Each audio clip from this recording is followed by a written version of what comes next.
Hello, my name is Eddie Tofpik. I'm Head of Technical Analysis and Senior Markets Analyst at ADM Investor Services International Limited.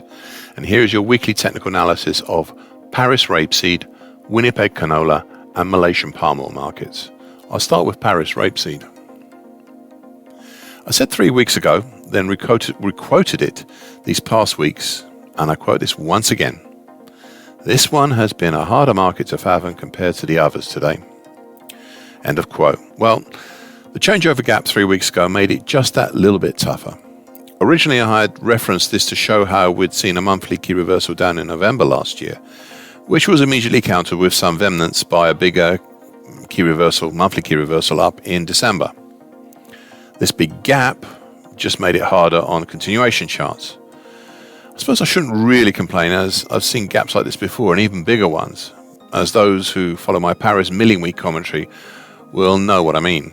But it does make life a little bit more awkward on what was an obtuse market to begin with. Anyway, let's look at what we've got. So prior to the changeover gap, we had an indecisive doji cross 3 Mondays ago, coming as it did after a straight run up from the prior Tuesday's indecisive doji cross. Well, that happened at the recent lows. I suppose one could look at this as a type of clue to the subsequent events, though I think believing that is a bit too much of a stretch. Anyway, the big gap lower had been halted at the combination of the optimized February 2021 to date down uptrend, currently at 615 even, and the rising long moving average, currently 606.5. This is still where the market has been halted, and interestingly, where we have seen some base building taking place.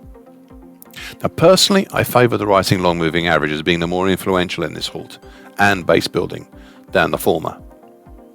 As I said of the action 2 weeks ago, and I quote here as well, this leads me to believe that perhaps, just perhaps, this might be a base of action, and I would be very interested to see if it is maintained. Should it be broken, then the next supports below would be the 50% Fibonacci on December 2020 to January 2022 move of 582.25, which is just above some congestion from August to September last year, between about 550 even and 574.25. Within that congestion, we have the March 2021 to date uptrend. Now that's currently at 574.25, and the neckline that's currently at 563.75 of the April to June 2021 head and shoulders continuation pattern. The base of the congestion also has the 50% Fibonacci on the big old February 2016 to January 2022 move at 552.25. It'll be interesting to see how we go forward from here. End of quote. Well, that is one long quotation, but it is still true today, as it was 2 weeks ago, on what may be the way forward. Winnipeg Canola. There is little to add here to the commentaries I have made for the last 2 weeks. We have a somewhat uncommon, well to me at least, pattern being organised here, forming since early November until today. It is a sideways pattern, it's known as a rectangle pattern, currently between 945 even and 1038.60. I'd highlighted this pattern a few times now, as it has an axis seemingly around the May 2021 high in the 1007 to 1008 area. Interestingly, the move lower in early January was halted just ahead of the base of the rectangle by the rising medium moving average, currently 977 even, which caused a combined daily key reversal up and bullish engulfing pattern 4 weeks ago. Now, why have I noted this action? Well, the medium moving average is gradually entering the frame of the market once again, and one should bear in mind what happened when it last did this, and that we have not been below the medium moving average since June last year. To finish off, I'd like to discuss once again the possible outcomes from this possible rectangle pattern.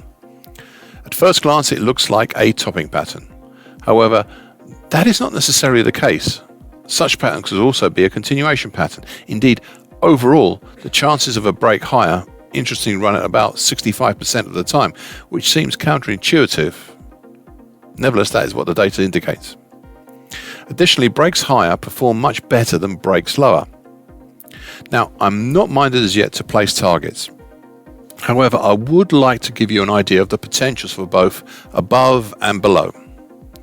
Thus, a break higher could see a potential move up to the 1111 area, whilst the break lower could see a potential move down to the 895 area. One further point. If we see a determined break, either lower or higher, and then prices revert back into the rectangle, in other words, a false break, then there is a very, very high chance that the market will subsequently move in the complete opposite direction to the original attempted false breakout. The chances are something like 7 to 8 times out of 10. So be wary, and please just remember this point, if nothing else. Bursa Malaysia crude palm oil. The long-term feature to look for here is one that I've droned on about for months and months. It is the January to June 2021 bullish Andrews pitchfork. Most recently, we have seen action around the middle time, currently at 56.66. This bullish Andrews pitchfork continues to dictate the bullish angle of attack. Meanwhile, a new feature since mid-September is a nascent bull channel, currently 59.59 to 47.17. And there seems to be some traction with this pattern, as it is now already seemingly a 4-pointer. It is a similar, if slightly lower angle of attack than the tines of the bullish Andrews pitchfork. Looking more recently, 2 weeks ago we had a shortened week, which generated some interesting patterns as a direct result. For starters, we've had new all-time highs each of the last 3 weeks, including this week. These attempts higher were hung from the upper bull channel line, currently at 59.59. Interestingly, the moves higher came to a halt more than once at the lesser 61.8% projected Fibonacci line at 58.65, at least on a closing basis. Thus, we initially created what looks like a double top, which was assisted by the creation of a weekly key reversal down last week. However, and it is important, however, this weekly key reversal down was also a bullish weekly hanging man pattern, which trumped the weekly key reversal down pattern. Hence, we have seen the price move higher, after a fashion, this week. Thus, please keep in mind that overall we are still within some long-term bullish patterns. Most recently, we have been challenging the 50% projected Fibonacci line at 57.63. Beyond that, on the upside, we have the upper bull channel line, and this week's all-time high at 59.65. Finally, just looking below the middle time, and apart from the October 2021 high at 53.26, please keep an eye on the following just in case. The broken October to date downtrend, currently at 51.56. The rising short medium moving average, currently at 52.37. The area around the gap left behind 4 weeks ago, plus the medium moving average, currently 51.44. Thank you for listening. This weekly broadcast gives the essential market patterns and consequences. Please be aware of the risk disclaimer posted with this broadcast. Copyright is Tofpik and ADM Investor Services International Limited. And here comes the final bit.